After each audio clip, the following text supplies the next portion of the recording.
सर्वविस्वन्यस्तपादपद्मायते वामहस्तालोलवेदशास्त्रायते ज्ञानसूर्यायते दत्तरूपायते श्रीवेणुगोपालकृष्णाय वन्दनम् श्रीवेणुगोपालकृष्णाय वन्दनम् श्रीवेणुगोपालकृष्णाय वन्दनम्. శ్రీ దత్తస్వామి వారి దివ్య సందేశము. రాధ హనుమదాదుల పొరపాట్లు గెలుపు ఓటములు జీవబోధ కొరకే. 2వ భాగము.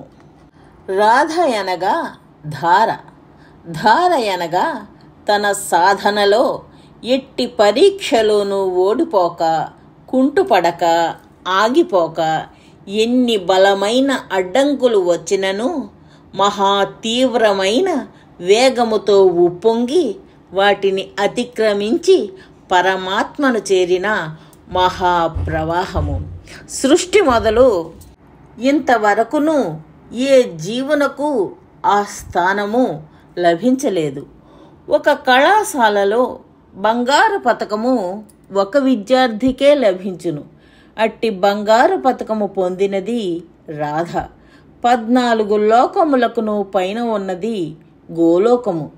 ఆ గోలోకమును శ్రీమత్ సింహాసనమును అధిష్ఠించిన సామ్రాజ్ఞియే రాధ. ఆమెయే లలితాయని పిలువబడుచున్నది. లలిత అనగా చాలా తక్కువ బలము కలది అని అర్థము. ఈ జగత్తంతయు స్వామి యొక్క ఊహయే. ఊహ యొక్క బలము ఊహించు వ్యక్తి యొక్క బలముతో పోల్చినచో చాలా తక్కువ. ఈ సమస్త జగత్తు స్వామి యొక్క ఊహ. ఈ ఊహా జగత్తులో ఒక బిందువు మాత్రమే జీవుడు. ఈ జగత్తులో జడము, చైతన్యము అను 2 భాగములున్నవి. అవియే అపరా ప్రకృతి, పరా ప్రకృతి. జగత్తుకు ప్రతినిధిగా మానవుడు కూడా జగత్తులోనే ఉన్నాడు. మానవునిలో కూడా జడమగు శరీరము, చైతన్యమగు జీవుడు ఉన్నారు. ఊహా సముద్రమగు ఈ జగత్తులో మానవుడు ఒక చిన్న నీటి బిందువు కావుననే ఈ మానవుడు చాలా బలహీనుడు, అమిత దుర్బలుడు. కావున మానవుడు లలిత అనబడుచున్నాడు. రాధ కూడా ఒక మానవాకారము కావున లలితయే.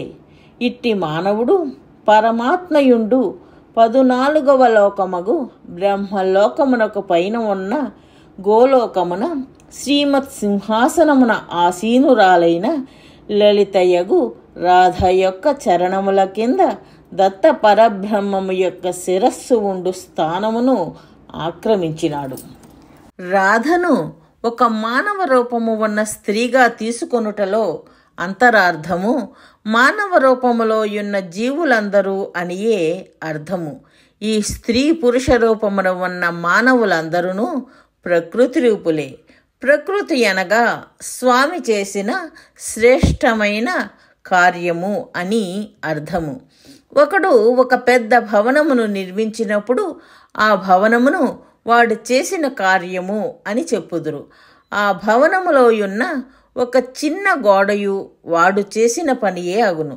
భవనమంతయును సిమెంటు, ఇసుకలతో నిర్మింపబడినట్లే ఆ చిన్న గోడ కూడా సిమెంటు, ఇసుకలతోనే నిర్మించబడి ఉన్నది. అట్లే పర అపరా ప్రకృతులతో నిర్మించబడిన ఈ జగత్తు అను భవనము ఎట్లు స్వామి కార్యమగు ప్రకృతి అనబడుచున్నదో, ఈ జగద్భవనములో ఒక చిన్న భాగమగు మానవుడు అన్న చిన్న గోడ కూడా పరా అపరా ప్రకృతులచే నిర్మింపబడి స్వామి కార్యమగు ప్రకృతియే అగుచున్నది. ఈ అర్థమునే రామానుజాచార్యుడు తత్వమసి అను మహావాక్యము యొక్క భాష్యములో స్థూల చిదచిద్విశిష్ట విశ్వము అన్నను, సూక్ష్మ చిదచిద్విశిష్ట మానవుడన్నను ఒకటియే అని విశిష్టాద్వైత వాదమున వినిపించినాడు. అనగా తత్వపరముగా సముద్రము మరియు నీటి బిందువు రెండూ నీవే అనుట. కావున లలిత అనగా అతి బలహీనమైన ఒక మానవుడు, రాధ అనగా అట్టి మానవుడు నిరంతర భగవత్ ప్రేమధారా స్వరూపుడై తన సాధనలో అన్ని దత్త పరీక్షలను దాటినవాడని అర్థము. అట్టి జీవునకు దత్తుడు దాసుడై వాని చరణములను నెత్తిమీద పెట్టుకొనుటయే గోలోకము యొక్క అంతరార్థము. దత్త పరీక్షలలో ముఖ్యతత్వము ఏమన ప్రతి వస్తువు కన్నను ప్రతి వ్యక్తి కన్నను చివరకు సర్వాధికమైన ధర్మము కన్నను స్వామికే ఎక్కువ విలువనిచ్చుట. చివరకు నీ ప్రాణములతో స్వామి పోటీ పడినప్పుడు కూడా ప్రాణముల కన్నను స్వామి ఎక్కువయని నిరూపించు మరణమే భక్తి యొక్క దశావస్థలలో చిట్ట చివరిదియగు మరణం తతః అని చెప్పబడినది. ఈ ప్రాణత్యాగ పరీక్షలో గెలువవలయనన్నచో దాని ముందు భగవత్ ప్రేమ ఉన్మాదావస్థకు రావలేను. అందుకే మరణావస్థకు ముందు 9వ మెట్టు ఉన్మాదమని, ఉన్మాదో మరణం తతః అని చెప్పబడినది. ఇట్టి ఉన్మాదావస్థలో ప్రహ్లాదుడు ప్రాణత్యాగమునకు హిరణ్యకశిపుని హింసలకు సిద్ధమైనాడు. మరియును జీవతో వాక్యకరణాత్ అను ధర్మమును సైతము ఉల్లంఘించి ధర్మము కన్నను స్వామికి విలువనిచ్చినాడు. ఈ విధముగా ఎక్కువ విలువనిచ్చి పరమపద సోపాన పటములో ధర్మము అను మహాసర్పము యొక్క నోటిలో పడి క్రిందకు జారినారు. అనగా చిట్ట చివరి పరీక్షలో తప్పి వారి భగవత్ ప్రేమ ప్రవాహము కుంటుపడి సాగకపోవుట వలన నిరంతర ధార కానందున రాధాతత్వమును పొందలేకపోయినారు. కావుననే సర్వాధికమైన గోలోకమునకు ఆధిపత్యము అను కైవల్యమునకు మించిన ఫలమును పొందలేకపోయినారు. అద్వైత కైవల్యమనగా బ్రహ్మత్వమును పొంది బ్రహ్మముతో సమానుడైన దత్త పరబ్రహ్మమే తానై బ్రహ్మలోకమునందుండుట. కానీ గోలోక నివాసము బ్రహ్మమునకే స్వామి అయి బ్రహ్మమునే దాసునిగా చేసుకున్న సర్వోత్తమ స్థానము. లోకపాలకులకు దేవతలు రాజులు అనబడుదురు.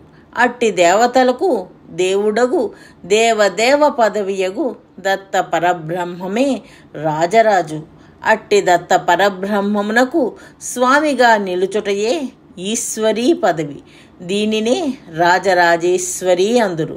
దేవతలు తేజోరూపులగుట వలన శ్రీమంతులు అనబడుదురు. అట్టి వారికి దేవుడగుటయే దేవదేవ పదవియగు శ్రీమత్ సింహాసనము. అట్టి దేవదేవుని శాసించు ఈశ్వర పదవియే శ్రీమత్ సింహాసనేశ్వరి. ఈ స్థానము అన్ని దత్త పరీక్షలలో గెలిచి ఎచ్చటను ఆగని నిరంతర ప్రేమధారయగు రాధకే చిక్కినది. సూచన: ఆధ్యాత్మిక జ్ఞాన ప్రచారము చేయడము భగవంతుడికి అమితమైన ఆనందాన్ని కలిగిస్తుందని శ్రీకృష్ణ పరమాత్మ శ్రీమద్ భగవద్గీతలో చెప్పియున్నారు. అందుకే జ్ఞానయజ్ఞేన తేనాహం అని గీతలో అన్నారు. మనకు ఆధ్యాత్మిక జ్ఞానము శాశ్వతమైన సంతోషాన్ని కలిగించటమే కాక ప్రపంచంలో శాశ్వతమైన శాంతిని కూడా నెలకొల్పుతుంది. కాబట్టి శ్రీదత్త భగవానుని అపూర్వమైన ఈ ఆధ్యాత్మిక జ్ఞాన ప్రచారములో భాగస్వాములై ఆ భగవంతుని పరిపూర్ణమైన అనుగ్రహాన్ని పొందగలరు. జై దత్తస్వామి.